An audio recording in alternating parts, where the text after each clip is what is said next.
Você já sentiu uma sensação estranha que às vezes aparece antes das palavras, antes do raciocínio, antes da explicação?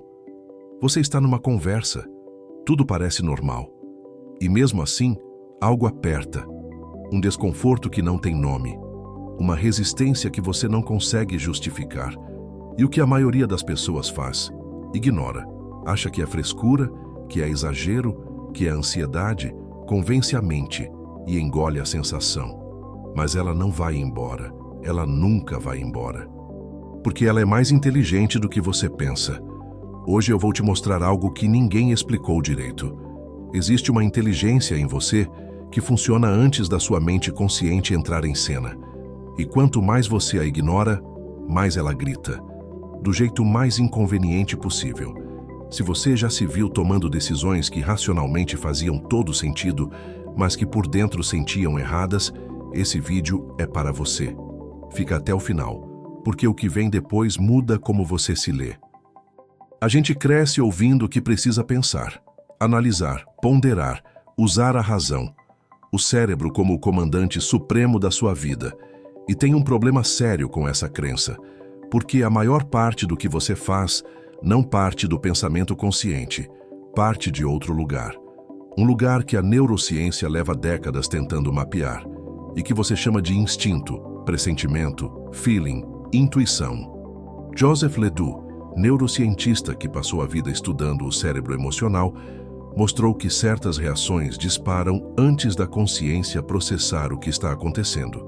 O corpo age, a mente explica depois. Deixa isso entrar. O corpo age, a mente explica depois.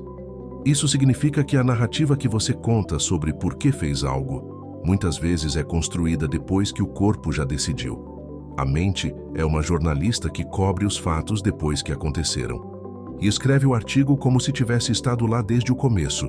Você não está no controle tanto quanto pensa. Mas a boa notícia é, tem uma inteligência mais velha que você operando por baixo, e ela está do seu lado.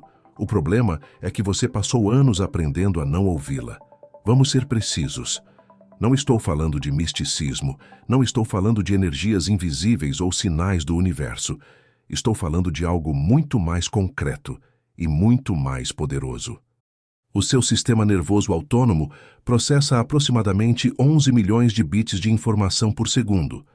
A sua mente consciente processa no máximo 50. 11 milhões contra 50. Essa é a proporção. Tudo que você viveu, cada decepção, cada alegria, cada traição, cada abraço, ficou gravado. Não como memória que você acessa com palavras, mas como padrão no corpo, como tensão no ombro, como nó no peito, como aceleração do coração antes de uma conversa difícil. O seu corpo reconhece padrões que a sua mente ainda está processando. Quando você entra numa sala e sente que algo está errado, antes de qualquer palavra ser dita, isso não é paranoia. É calibração. É a inteligência acumulada de anos de experiência sendo lida em microsegundos. Antônio Damasio, neurocientista de renome, estudou pessoas com lesão na região emocional do cérebro. Essas pessoas mantinham QI alto, raciocínio lógico intacto, mas não conseguiam tomar decisões simples do dia a dia. Ficavam paralisadas, porque sem a informação emocional do corpo, a razão pura não consegue navegar o mundo real. Você não decide com a cabeça, você decide com a cabeça e o corpo juntos. Quando corta um dos dois, para. A inteligência que o seu corpo carrega não é opcional, é estrutural. É parte do que te mantém vivo e funcional. E quando você aprende a ouvi-la, você toma decisões melhores, com muito mais velocidade. Mas se essa inteligência é tão poderosa, por que a maioria das pessoas vive desconectada dela? A resposta está no que você foi ensinado a fazer com as suas sensações. Quando criança, você sentia com tudo. Sentia quando um ambiente era pesado, quando uma pessoa não era segura, quando algo estava errado, mesmo sem conseguir explicar. E o que acontecia? A maioria das crianças ouvia variações da mesma frase. Isso não é nada. Para de bobagem. Você está exagerando. E a criança aprende. Não aprende que estava errada sobre o que sentiu. Aprende que sentir é perigoso. Aprende que a sensação deve ser controlada, suprimida, descartada. Cresce um adulto que sabe analisar tudo e não confia em nada que sente. Aí vem uma oportunidade, um relacionamento, uma decisão importante. E o adulto olha para os números, lê a análise, ouve a opinião de todo mundo, enquanto ignora sistematicamente aquela voz quieta que diz: não é isso. Você já ignorou essa voz? E depois, meses, anos mais tarde, descobriu que ela estava certa desde o início? Quase todo mundo que me ouve agora está pensando em pelo menos um momento assim. A traição mais comum que você comete é contra si mesmo. Quando sabe e finge que não sabe. O seu corpo fala. Ele só não fala em português. E se você não aprendeu a língua, vai viver interpretando os sinais como ruído, como interferência, como problema médico, como ansiedade sem causa. Deixa eu traduzir algumas dessas linguagens para você. A contração antes de dizer sim, você concorda com algo e sente o corpo enrijecer. Um microfechamento, como se algo dentro recuasse. A mente diz: é a decisão certa. O corpo diz: não é. E você chama de nervosismo, de frescura, de dificuldade de comprometimento.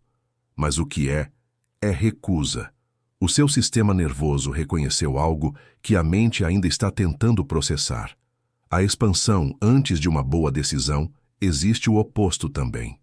Você considera algo que parece irracional, parece cedo demais, parece grande demais, mas tem uma abertura no peito, uma leveza, como se algo dissesse: vai. Não é ingenuidade, é reconhecimento. O corpo processou e aprovou antes da cabeça ter chegado lá. O cansaço sem causa, você dorme. Acorda cansado. Faz exames. Nada. Mas tem algo que drena. Uma situação, um ambiente, uma relação. O corpo está mandando energia para manter uma fachada, para segurar o que você está recusando a admitir. O cansaço não é o problema. É o custo de viver em contradição consigo mesmo. A aceleração antes do que precisa ser dito, coração acelera. Mãos suam. Antes de uma conversa que você sabe que precisa ter. E você interpreta como medo, como sinal de que não deve fazer. Mas muitas vezes é o oposto. É a energia que o seu corpo está gerando para te dar coragem. O medo e a preparação têm a mesma textura fisiológica. A diferença está na direção que você dá a ele. O corpo não te sabota, ele sinaliza. Você é quem decide o que fazer com o sinal. Existe um mecanismo que é quase perfeito na sua crueldade, e a maioria das pessoas o usa várias vezes por semana. Chama-se racionalização. Não é o mesmo que raciocinar. Raciocinar é pensar para encontrar a verdade. Racionalizar é usar o pensamento para justificar o que você já decidiu por medo. Você sente que uma situação não serve mais para você. Mas ficar é mais seguro que sair. Então, a mente constrói o argumento perfeito para permanecer. Não é o momento certo. Tenho que me preparar mais, podia ser pior. A racionalização veste o medo com a roupa da sabedoria, e o mais insidioso é que funciona. Você acredita nos argumentos que cria, porque eles são seus, construídos pela sua própria inteligência, a serviço da sua própria paralisia. Como distinguir? Tem uma diferença sutil, mas real. Quando você raciocina, o processo te abre. Você encontra possibilidades, perspectivas, clareza. Quando você racionaliza, o processo fecha. Você encontra justificativas, muros, razões para não. A abertura ou o fechamento que você sente durante o processo, esse é o sinal. Não o argumento em si, a textura do processo.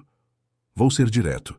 Viver desconectado dessa inteligência tem um preço, e você provavelmente já está pagando, mesmo sem ter calculado a conta. O primeiro custo é a fadiga de decisão. Quando você não confia nas suas sensações, cada decisão vira uma análise. Qual restaurante? Qual caminho? Qual resposta dar? Coisas que o seu sistema interno resolveria em segundos, viram projetos que drenam energia. O segundo custo é a escolha crônica do que parece seguro. Quando a mente comanda sozinha, Ela otimiza para a previsibilidade, para o que já conhece, para o que não gera risco. E você vai vivendo uma vida cada vez mais estreita, calibrada para evitar dor, não para criar sentido. O terceiro custo é a estranheza de si mesmo. Existe uma experiência que muitas pessoas descrevem, de não se reconhecer mais, de olhar para a própria vida e ver escolhas que não parecem suas, de sentir que existe alguém lá dentro tentando dizer algo e você nunca para ouvir. Você pode construir uma vida inteira que parece certa para todo mundo e que soa completamente falsa por dentro. Esse é o custo mais alto. A vida construída sobre análise, sem escuta, funcional, bem justificada e vazia. Agora a parte que interessa, porque esse vídeo não existe para te deixar angustiado com o que perdeu. Existe para abrir uma porta que você pode começar a usar agora. Reconectar com a inteligência do corpo não é um processo místico, é um processo de atenção, intenção, prática. Passo 1. Pause antes de decidir, não para pensar mais, para sentir o que já está lá. Antes de responder, antes de concordar, antes de comprometer, respira e pergunta: o que eu sinto agora? Não o que eu penso. O que eu sinto? Há uma diferença entre as duas perguntas, e a diferença mora no corpo. Passo 2. Nomeie a sensação sem julgá-la. A maioria das pessoas, quando sente algo desconfortável, pula direto para o julgamento. Isso é ansiedade, isso é frescura, isso é meu lado negativo. Antes de julgar, nomeia. Há uma contração aqui, uma resistência, um peso. Nomear sem julgar cria espaço para o sinal ser ouvido. Julgar imediatamente silencia o sinal antes que entregue o recado. Passo 3. Observe o padrão ao longo do tempo. Uma sensação isolada pode ser confusão. Um padrão de sensação ao longo de semanas é informação. Se você sistematicamente sente desconforto num contexto específico, trabalho, relacionamento, ambiente, isso não é coincidência. É o corpo tentando te dar um dado que a mente está recusando. Passo 4. Haja em experimentos pequenos. Não precisa largar tudo de uma vez. Comece com decisões menores. Deixe a sensação informar. Observe o resultado. Construa a evidência da sua própria calibração. Porque quando você vê que a sensação estava certa, você começa a confiar nela em terrenos maiores. Você não precisa aprender a sentir. Você precisa parar de aprender a não sentir. Existe uma confusão comum que precisa ser desfeita. Ouvir o corpo não significa abandonar a razão. Não é instinto versus lógica. É instinto e lógica trabalhando juntos. A inteligência corporal te dá a direção. A inteligência racional te dá o caminho. Uma sem a outra cocheia. O atleta de alto nível não pensa cada movimento enquanto executa. O corpo assumiu. A mente está livre para a estratégia. O músico experiente não lê a partitura enquanto toca. O corpo já sabe. A mente está presente não calculando.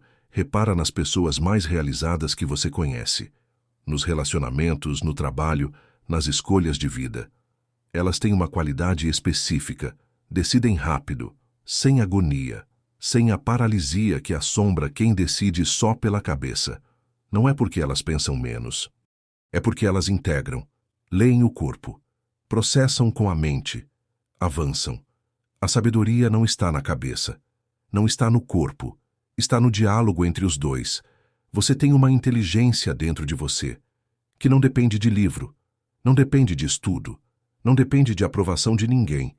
Ela está ali há anos, tentando te contar coisas que você precisava ouvir, sobre pessoas que não eram seguras, sobre escolhas que não eram suas, sobre caminhos que nunca foram o seu caminho. E você aprendeu a chamá-la de exagero, de frescura, de irracionalidade, porque era mais fácil obedecer à mente do que enfrentar o que o corpo já sabia. Mas o corpo não esquece. Ele continua registrando, continua sinalizando, continua esperando que você decida ouvir. E a pergunta que fica não é se você consegue ouvir. Você consegue. Sempre conseguiu. A pergunta é: o que você vai fazer com o que já sabe? quando vai parar de fingir que não sabe. Não vim te motivar. Vim te mostrar o que você ainda não quis ver.